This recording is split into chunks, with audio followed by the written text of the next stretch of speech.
Hello friends, आज मैं आपको पढ़ाऊंगी केमिस्ट्री का फर्स्ट चैप्टर जो कि है द सॉलिड स्टेट्स। तो इसमें हम पढ़ने वाले हैं, एक तो हम पढ़ेंगे कि understanding the solid states, type of solids and solution and concentration.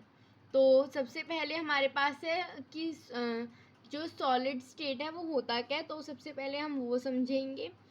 तो सॉलिड, एक सेकेंड।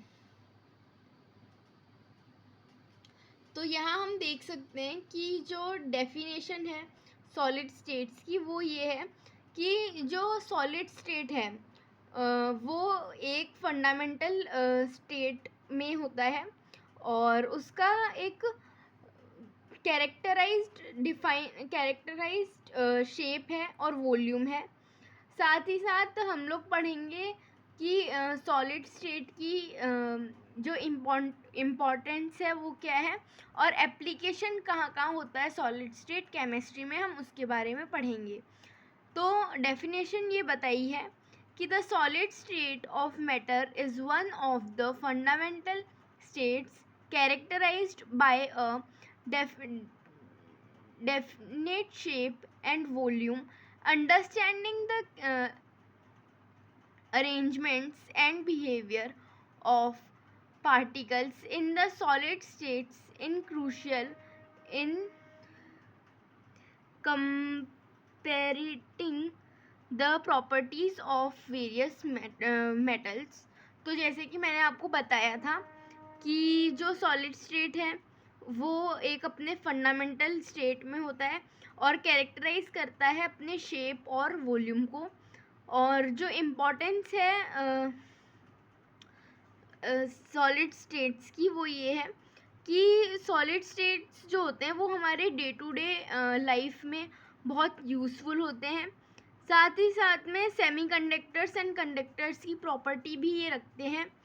और अगर मैं इनके एप्लीकेशन बताऊं केमिस्ट्री में तो हमें ये कई जगह देखने को मिलेगा।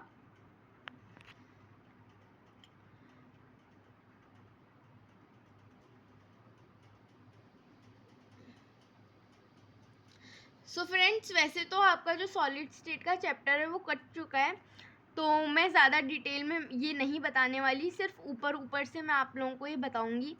तो इसमें हमें एक तो क्रिस्टल लैटिस के बारे में बताया गया है, यूनिट सेल्स के बारे में बताया गया है, टाइप ऑफ यूनिट सेल्स के बारे में भी बताया गया है। साथ ही साथ पैकिंग एफिशिएंसी एंड डेंसिटी के बारे में भी बताया गया है और सॉलिड्स डिफेक्ट्स इन सॉलिड्स के बारे में बताया गया है। सेकंड इसमें बताया टाइप ऑफ सॉलिड्स, कौन कौन से सॉलिड्स होते हैं। तो सॉलिड्स जो हैं एक तो अपने आयनिक सॉलिड्स होते हैं, कोवेलेंट सॉलिड्स भी होते हैं और मॉलिक्यूलर सॉलिड्स भी होते हैं।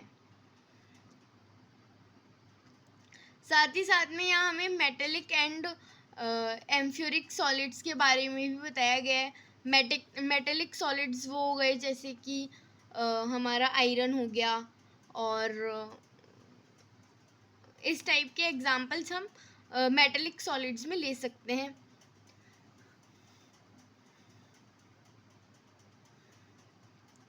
तो यहाँ पे बताया गया है कि बैंड थ्योरी ऑफ सॉलिड के बारे में बताया गया है, जैसे कि एनर्जी बैंड्स देखने को मिलते हैं, वैलेंस एंड कंडक्शन बैंड्स के बारे में भी बताया गया है। साथ ही साथ बैंड गैप के बारे में भी बताया गया है। मेटेलिक प्रॉपर्टीज़ ऑफ सॉलिड के बारे में भी बताया गया है। और ये जो आपका ये ग्राफ है ये हमें आगे चल के चैप्टर नंबर 5 में डिटेल में पढ़ने को भी मिलेगा। वहाँ पे भी आपको ये डायामैग्नेटिक मटेरियल्स के बारे में पता चलेगा और फेरामैग्नेटिक मटेरियल्स के बारे में पता चलेगा और फ्यूरोमैग्नेटिक मटेरियल्स के बारे में भी आपको 5th चैप्टर में पता चलेगा। तो वहीं पे मैं आपको डिटेल में ये तीनों चीज़ें बताऊंगी और ये ग्राफ भी मैं चैप्टर 5 के टाइम पे ही डिटेल में एक्सप्लेन करूँगी।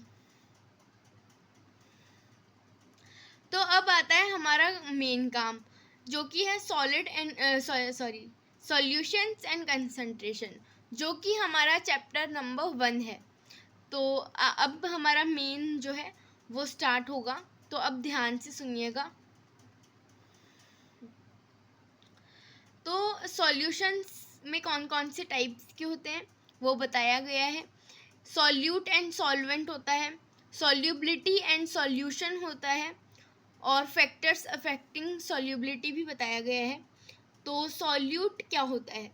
सॉल्यूट एक तो वो होता है जो कि किसी चीज़ में जाके मिक्स होगा, और सॉल्वेंट वो है जिसमें सॉल्यूट मिक्स होके घुलेगा।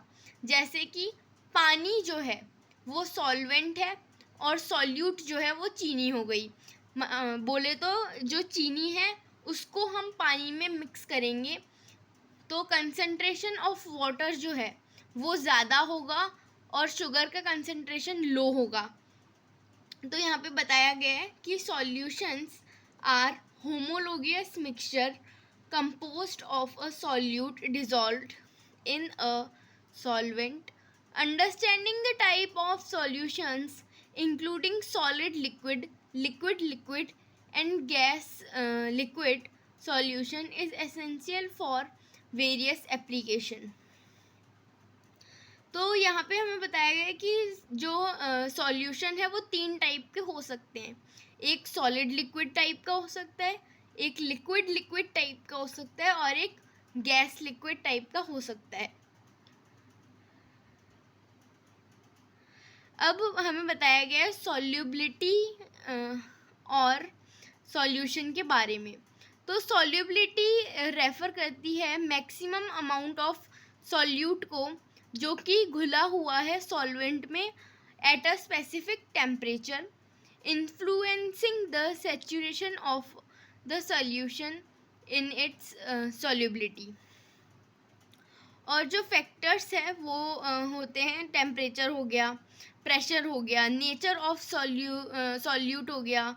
सॉल्वेंट जो है वो बहुत क्रूशल रोल प्ले करता है सॉल्युबिलिटी की डिटर्मिनेशन पे। साथ ही साथ में इंडस्ट्रीज़ और डेली लाइफ में भी सॉल्यूशन और सॉल्युबिलिटी का बहुत मेजर रोल प्ले होता है।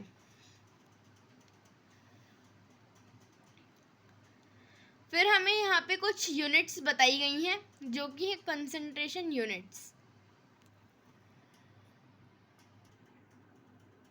तो जो कॉन्सेंट्रेशंस की यूनिट्स हैं वो एक तो मोलैलिटी एंड मोलैरिटी होती है, मास परसेंटेज एंड पार्ट्स पर मिलियन भी होता है, और मोल फ्रैक्शन एंड नॉर्मेलिटी भी होती है।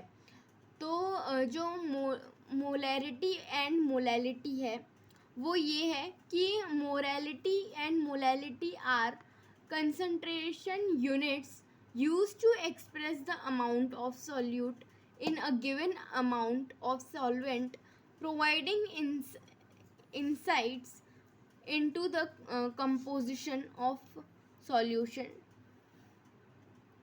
साथ ही साथ मास, अब जो है मास परसेंटेज एंड पार्ट्स पर मिलियन के बारे में बताया गया है, जो कि है mass percentage and parts per minutes are concentration units used to quantify the amount of solute relative to the total solution, influencing various fields such as environmental analysis and pharmacular formulas.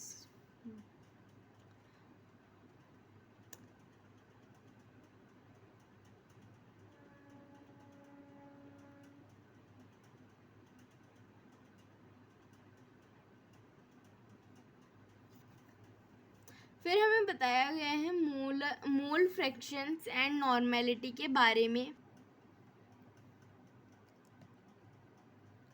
तो mole fraction and normality जो हैं वो concentration units हैं crucial chemical calculations के लिए, analytic chemistry के लिए, जो कि प्रोवाइड करती है कंपैरेटिव अंडरस्टैंडिंग ऑफ सॉल्यूशन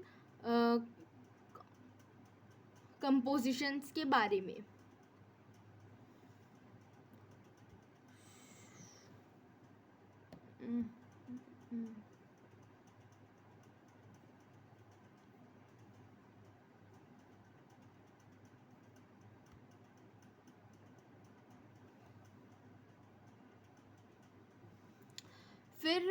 फिर हम पढ़ेंगे अभी बॉइलिंग पॉइंट इवैल्यूएशन एंड जो है हमारा ये फ्रीजिंग पॉइंट डिप्रेशन, साथ ही साथ osmotic pressure and vapour pressure lowering के बारे में हम पढ़ेंगे। ये तीनों जो प्रॉपर्टीज़ है वो कॉलिगेटिव प्रॉपर्टीज़ में आती हैं। तो कॉलिगेटिव प्रॉपर्टीज़ वो होती हैं जैसे कि बॉइलिंग पॉइंट हो गया, फ्रीजिंग पॉइंट हो गया, डिप्रेशन ऑफ कॉन्सेंट्रेशन हो गया, साथ ही साथ बिहेवियर हो गया सॉल्यूशंस का इन वेरियस एप्लीकेशंस। अब ऑस्मोटिक प्रेशर क्या होता है? ऑस्मोटिक प्रेशर वो है जो प्रिवेंट करता है फ्लो को सॉल्वेंट के अक्रॉस सेमी परमिएबल मेम्ब्रेन्स के, और ये क्रूशल रोल प्ले करता है बायोलॉजिकल सिस्टम्स में, साथ ही साथ इंडस्ट्रियल प्रोसेस में। अब जो वेपर प्रेशर लोअरिंग है वो आता है हमारे इंजीनियरिंग में एंड एनवायरमेंटल साइंस में।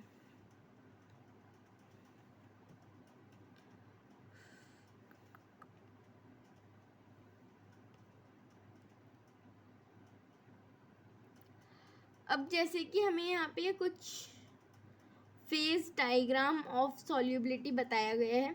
वैसे तो ये आपके कोर्स में नहीं है तो हम ये स्किप कर सकते हैं। इसी के साथ ये चैप्टर यहीं एंड होता है। अब हम मिलेंगे नेक्स्ट वीडियो में, और अब वैसे तो ये वन शॉट था केमिस्ट्री का सॉल्यूशन के चैप्टर पे, तो अब हम मिलेंगे नेक्स्ट वीडियो में नेक्स्ट चैप्टर के साथ। Thank you and bye bye.